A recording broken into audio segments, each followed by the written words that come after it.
sur ceux qui espèrent en sa bonté. Shalom. Ce message s'adresse à tous les chrétiens qui ont du mal à prier. Et parfois qui ne comprennent pas l'intérêt de la prière et ils se demandent mais pourquoi prier? Et d'autres qui se posent la question ou qui présentent la difficulté de savoir comment prier. Parce que la prière est très difficile pour eux, elle est devenue comme un fardeau pour eux. Mais je n'arrive pas à prier. Certains me disent parfois, je n'arrive pas à prier. Quand j'ai envie de prier, je m'endors, mes yeux pèsent, mes paupières s'alourdissent et je dors. Comment faire pour prier? Pourquoi je n'arrive pas à prier? Mais j'aimerais tout simplement te dire que la parole de Dieu nous recommande de prier parce que la prière nous permet d'éviter de tomber en tentation. Le Seigneur Jésus va dire à ses disciples, veillez et priez afin que vous ne tombiez pas en tentation. La tentation vient de la chair. Et la chair, c'est la porte d'entrée de l'ennemi. La chair, c'est la faiblesse de l'homme. La chair, c'est la faiblesse de tout être humain. Donc cette chair, elle a des faiblesses qui font que ces faiblesses nous laissent tomber dans la tentation de l'ennemi à faire des choses qui n'honorent pas le Seigneur, à faire des choses qui nous alourdissent spirituellement et des choses qui vont nous éloigner progressivement de Dieu au point où on se rendra compte que finalement on ne sait plus aimer Dieu, on ne sait plus aimer la communion fraternelle, on ne va plus à l'église et on trouve toutes sortes d'excuses nous empêchant de pouvoir revenir dans la maison de Dieu pour communier avec les frères et prier. J'aimerais te dire que la prière est un élément indispensable, c'est l'arme du chrétien. Quand tu es affaibli, comment faire pour prier? Quand tu es fatigué, comment faire pour prier? Quand tu n'arrives plus à prier, qu'est-ce qui te reste à faire? Je vais te donner un secret qui est indispensable. Quand tu te sens fatigué, que tu ne sais plus comment prier, la solution importante à cerner, c'est de te mettre en jeûne. Tu comprends? Jeûne et prie. Jeûne. Donne à ton corps... j'ai envie de dire, donne à ton corps la capacité à s'éteindre et à laisser ton esprit s'éveiller. Parce que la prière, c'est un exercice spirituel, ce n'est pas un exercice charnel. Alors, demande à ton esprit de se lever par le jeûne et la prière. Donne-lui 1 jour, 2 jours, sans manger ni boire. Et là, tu vas te refortifier spirituellement. Parce que je te rappelle qu'il ne s'agit pas du corps, il s'agit de l'esprit, il s'agit de l'âme.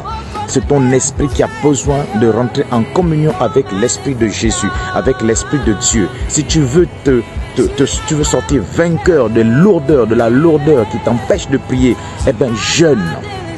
Donne-toi 1 jour, 2 jours, 3 jours sans manger. Et ainsi, tu vas pouvoir retrouver la force de la prière. Et tu vas crier à Dieu, Seigneur, je te consacre ces 2 jours, je te consacre ces 3 jours, je te consacre cette matinée, je te consacre cet après-midi, je te consacre cette soirée, parce que j'ai envie de rentrer en communion avec toi. J'ai envie de te chercher. Le jeûne et la prière va te permettre, tout simplement d'éveiller ton esprit, de réveiller ton esprit, afin que tu rentres en communion avec l'Esprit de l'Éternel. Ça, c'est la première chose. La deuxième chose que tu devrais savoir, c'est que la prière, en réalité, quand tu es affaibli et que tu ne sais plus prier avec le langage intellectuel, quand les mots te manquent, il ne te reste plus que l'esprit. Rappelle-toi ce que je viens de dire, c'est un exercice spirituel. Il te reste l'esprit. Donc, prie en langue. Prie en langue. Ma soeur, prie en langue quand tout est difficile. Prie en langue quand tu ne sais plus comment prier en français. Prie en langue quand tu ne sais plus comment prier en langage intellectuel, intelligible. Prie en langue. Le parler en langue est la clé qui te permet de réveiller ton esprit. C'est la deuxième clé. Je te dis le jeûne et la prière. Et la première clé, jeûne et prière. Deuxième clé, le parler en langue. Il existe un parler en langue qui te permet de réveiller ton esprit. Parce que celui qui prie en langue, nous dit la parole de Dieu, s'édifie lui-même. Tu entends? Quand tu parles en langue, tu ne parles pas un homme. Quand tu parles en langue, tu es en contact direct avec ton Dieu. Alors quand tu parles en langue, tu es en train d'édifier ton homme spirituel. Quand tu parles en langue, tu es en train d'édifier ton esprit. Ton homme spirituel se prend de la robustesse, il reprend de la force. Donc le parler en langue est la clé qui t'amènera, mon frère et ma soeur, à pouvoir édifier ton esprit. Le verbe édifier veut dire se reconstruire de l'intérieur. Ça veut dire tout simplement recharger tes batteries. Quand tu parles en langue, tu parles directement à Dieu. C'est un mystère que ton intelligence ne capte pas. Ne doute pas de ce que tu es en train de dire, de ce que tu es en train de faire, parce que quand tu parles en langue, tu parles directement à ton Père qui est dans les cieux, et ton Père qui est dans les cieux l'écoute. Les démons n'entendent rien. Les esprits mauvais n'entendent rien. Ils sont perdus pendant que tu es en train de parler en langue. Maintenant, tu vas peut-être me dire, mais je ne sais pas parler en langue, je n'ai pas reçu encore le baptême dans le Saint-Esprit. Eh bien, si c'est le cas pour toi, n'hésite pas à me demander que je fasse une vidéo comment recevoir le baptême dans le Saint-Esprit. Mais déjà, la seule chose à savoir, c'est que si tu veux recevoir le baptême du Saint-Esprit, l'une des choses principales à faire, c'est la soif. Il faut que tu recherches de tout ton cœur le Seigneur, en lui disant, Seigneur, j'ai besoin de ton esprit.